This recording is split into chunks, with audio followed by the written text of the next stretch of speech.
ప్రియమైన వాళ్ళారా, ప్రభు యేసుక్రీస్తు నామములో ఈ యొక్క ఉదయకాల సమయాన మీ అందరికీ నాకు హృదయపూర్వక వందనాలు తెలుపుకుంటున్నాను. ఈ రోజంతా కూడా మీరు చేయబడిన అన్ని విషయాల్లో దేవుని హస్తము మీకు తోడయ్యండి, మీకు జయాన్ని కలుగు చేయనుగాక. హెబ్రీ పత్రిక 12వ అధ్యాయము మొదటి వచనం ఇలా సెలవిస్తుంది, మనము కూడా ప్రతి భారమును సులువుగా చిక్కునబెట్టే పాపమును విడిచిపెట్టి విశ్వాసమునకు కర్తయు దానిని కొనసాగించువాడైనటువంటి యేసయ్యను చూచుచు మనకు నియమించబడిన పందెములో ఓపికతో పరిగెత్తుదము అనేటువంటి మాటను మనం చదువుతున్నాం. ప్రియమైన బిడ్డలారా, ఇక్కడ యేసుక్రీస్తు మన ముందు ఉన్నాడు అనేటువంటి వచనాన్ని ఈ యొక్క భక్తుడు తెలియజేసేది మనం చదువుతున్నామండి. చాలామంది ఈ యొక్క హెబ్రీ పత్రికను పౌలు భక్తుడే ఖచ్చితంగా రాస్తుంటాడు అనేటువంటి వాదాన్ని వారు ముందు పెడుతున్నారండి. కాబట్టి ఈ యొక్క ఉత్తరాన్ని, ఈ యొక్క పత్రికను రాసింది పౌలు భక్తుడు అని మనం తీసుకోవచ్చండి. ఈ పౌలు భక్తుడు ప్రియమైన బిడ్డలారా హెబ్రీయులకు ఆయన రాస్తున్నాడు, మీకు ముందు యేసయ్య ఉన్నాడు, విశ్వాసమునకు కర్తయు, ఆ విశ్వాసములో నిన్ను నన్ను ప్రతి ఒక్కరిని కొనసాగింపజేసేటువంటి వాడైనటువంటి యేసయ్య మీ ముందున్నాడు అని ఆయన మీరు చూడాలి అని చెప్పి ఈయన తెలియజేస్తున్నారు. కానీ ప్రియులరా, మనము చాలా సందర్భాల్లో మన ముందు యేసయ్య ఉన్నాడు అనేటువంటి దాన్ని మనం మర్చిపోతున్నామండి. దానిని గురించి కూడా ఈ పౌలు భక్తుడు ఇక్కడ కొన్ని మాటలు తెలియజేస్తున్నాడు. మీకు ముందు యేసయ్య ఉన్నాడు, కానీ మీరు ఆయన్ని చూడలేకపోతున్నారు. కారణం ఏంటంటే మీ జీవితంలో మిమ్మల్ని బాధ పెట్టేటువంటి చాలా విషయాల గురించి మీరు ఆలోచిస్తున్నారు. మీ ఆలోచన అంతా కూడా మిమ్మల్ని ఇబ్బంది పెట్టేటువంటి, బాధ పెట్టేటువంటి ఆ యొక్క సంగతుల మీదే మీ యొక్క దృష్టి ఉంది కాబట్టి మీ ముందు ఉన్నటువంటి యేసయ్యని మీరు చూడలేకపోతున్నారు.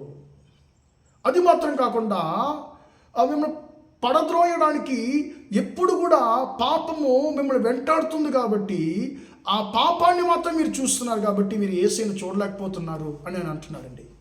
ప్రియమైన బిడ్డలారా, ఇప్పుడు మనం యేసయ్యని చూడాలంటే ఏం చేయాలి? ప్రతి భారమును, అంటే ప్రతి ఒక్క బాధలను మనం త్రోసివేయాలి, ప్రతి ఒక్క పాపమును మనం త్రోసివేయాలి. అప్పుడు మాత్రమే మనం ముందున్నటువంటి యేసయ్యను మనం చూడగలము అనేటువంటి దాన్ని ఈ యొక్క పౌలు భక్తుడు తెలియజేస్తున్నాడు. ప్రియమైన బిడ్డలారా, ఈరోజు చాలామంది కొంతమంది అంటున్నారు, పాస్టర్ గారు నాకు మంచి ప్రార్థనాత్మ దేవుడు ఇవ్వాలని ప్రార్థన చేయండి అంటారండి. ఏం జరిగింది బ్రదర్, ఏం జరిగింది సిస్టర్ అంటే, నేను మోకరిస్తేనే ప్రార్థన చేయడానికి నేను మోకాళ్ళు వేస్తేనే నాకు నా సమస్యలంతా కూడా కళ్ళు ముందు వచ్చేస్తున్నాయి, ఆ సమస్యలంతా కూడా ఆలోచనలు వచ్చేస్తున్నాయి, నాలో ఉండేటువంటి పాప క్రియలు నా ముందు వచ్చి నిలబడుతున్నాయి. కాబట్టి నేను ప్రార్థనలో నా యొక్క దృష్టిని నేను ఉంచలేకపోతున్నాను, నా మనస్సును నేను ప్రార్థనలో ఏకీభవించలేకుండా నేను ఇబ్బంది పడుతున్నాను అని చాలామంది బాధపడుతుంటారండి. ప్రియమైన బిడ్డలారా, యేసుని మనం చూడలేకపోతున్నాము. కారణం ఏంటంటే మనలో ఉండేటువంటి పాపాలు, మనం బాధ పెట్టేటువంటి బాధలు మన కళ్ళు ముందుగా ఉండి అవి అడ్డుబండలుగా నిలబడి మన ముందున్నటువంటి యేసుని మన కళ్ళుకి మరుగుపరుస్తున్నాయి. పౌలు భక్తుడు అంటున్నాడు, నువ్వు యేసుని చూడాలంటే ప్రతి భారమును, ప్రతి పాపమును నువ్వు త్రోసివేయాలి అని చెప్పి ఆయన అంటున్నాడు. ప్రియమైన బిడ్డలారా, మనం యేసయ్యని మనం చూడాలి. ఈ పాపాన్ని, భారాన్ని త్రోసివేస్తే మాత్రమే మనము యేసయ్యను చూడగలము. యేసయ్యని మనం చూస్తే మాత్రమే మన పందెములో మనం ఏం చేయగలమంటే ప్రియులారా, కొనసాగగలము. ప్రియమైన బిడ్డలారా, మనం ముందు చూడాలి కానీ యేసయ్యని చూడాలి. కానీ మనం ఏం చేస్తున్నామంటే మన చుట్టూ ఉండేటువంటి భారాలని, పాపాలను చూస్తున్నాము. కాబట్టి మనకు ఆత్మీయ పరుగులో మనము కొనసాగలేకపోతున్నాము, జయం పొందుకోలేకపోతున్నాము. మనం పొందుకోవాల్సినటువంటి జయాన్ని మన శత్రువులు పొందుకుంటున్నారు. ప్రియమైన బిడ్డలారా, ఒకసారి ఒక వ్యక్తి ఒక వ్యక్తి ఏం చేశారంటే తన సాక్ష్యాన్ని ఒక కూడికలో పంచుకున్నాడండి. అంటే ఆయన రన్నింగ్ ఛాంపియన్, అంటే ఆయన పరిగెత్తేటువంటి ఆ పోటీల్లో పాల్గొనేటువంటి ఒక ఛాంపియన్ ఆయన. అంటే ఆ పరుగులో ఆయన గెలవడానికి ఎవరు కూడా లేరు. అంటే స్టేట్ లెవెల్లో చెప్తున్నానండి. అలాంటి ఒక మంచి ఛాంపియన్ ఆయన ఏం చేశారంటే, చాలాసార్లు ఆయన గెలుస్తూ వచ్చాడు. ఒకసారి ఏం చేశారంట, ఇలాంటి ఒక పరుగులో, ఆ పరుగు పందెంలో ఆయన పాల్గొన్నాడు. ప్రియమైన బిడ్డలారా, ఆ చివరి రౌండ్ వచ్చేస్తున్నాడు. ఇంకా కొద్ది అడుగులు మాత్రమే ఆయనకు ముందుగా ఉన్నాయి ఆ రిబ్బన్ని క్రాస్ చేయడానికి. ఆ రిబ్బన్ని మొదటిగా ఎవరు క్రాస్ అవుతారో వారు అంటే ఛాంపియన్ అని చెప్పి మనకు బాగా తెలుసు పరుగు పందెంలో. ఇప్పుడు ఈయన చివరి రౌండ్ వచ్చేసాడు, దగ్గరకు వచ్చేసాడు. తనకు ముందుగా రిబ్బన్ ఉంది, అది అంటే ముట్టుకునే దూరంలోనే ఉంది, చేత్తో ముట్టుకునే దూరంలోనే ఉంది. ప్రియమైన దేవుని బిడ్డలారా, ఈయన అంత దగ్గరకు వచ్చి ఏం చేశాడంటే తన ముందు తన వెనక వచ్చే వాళ్ళు ఎంత దూరంలో ఉన్నారని చెప్పి కొంచెము లైట్గా తన పరుగును కొంచెము ఆ యొక్క వేగాన్ని తగ్గించి ఆయన వెనక్కి తిరిగి చూశారంట.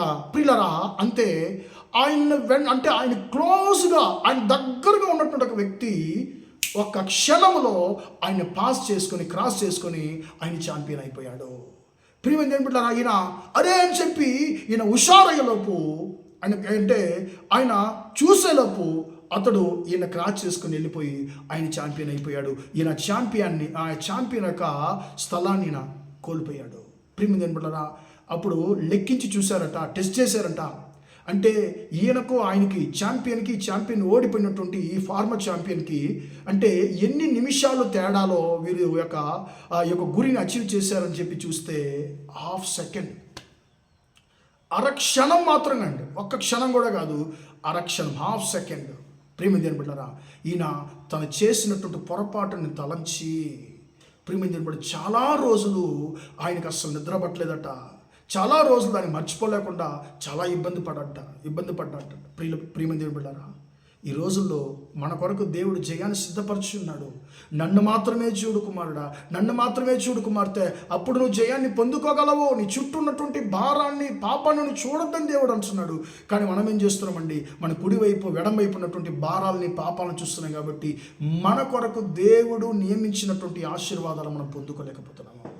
ప్రియమైన దేవుని బిడ్డలారా, ఈరోజు వాక్యం తెలియజేస్తుంది, మనతో మాట్లాడుతుంది. నీ చుట్టూ ఉండేటువంటి భారాలని పాపాలను చూడొద్దు, నీ ముందున్నటువంటి యేసయ్యను మాత్రం చూడు. అప్పుడు నీ యొక్క ఆత్మీయ పందెంలో నువ్వు కొనసాగగలవు, నువ్వు జయం పొందుకోగలవు అని చెప్పి. ప్రియమైన దేవుని బిడ్డలారా, మనం ఎవరిని చూస్తున్నాం? భారాలను పాపాలను చూస్తున్నామా, లేకుంటే మన ముందు ఉండేటువంటి యేసయ్యను చూస్తున్నామని ఆలోచిద్దామండి. అన్నిటిని త్రోసివేసి యేసయ్యను మాత్రం మనము చూస్తూ మనం ముందుకు సాగుదుముగాక. ప్రార్థన చేద్దాం. ప్రేమగల మా తండ్రి, దయగల దేవా, ఇంతవరకు తండ్రి యొక్క మాటలు విన్న తండ్రి, మీ బిడ్డలు మీరు దీవించండి, ఆశీర్వదించండి. అయ్యా స్తోత్రం తండ్రి, మేము ప్రతి ఒక్క భారమును పాపమును తొలగించి తండ్రి అయ్యా త్రోసివేసి నిన్ను చూస్తే మాత్రమే తండ్రి అయ్యా మేము గెలవగలము, ఆశీర్వాదాన్ని పొందుకోగలమనేటువంటి తండ్రి శ్రేష్టమైనటువంటి మాటలు తెలియజేసిన నీ కృపను బట్టి స్తోత్రం తండ్రి.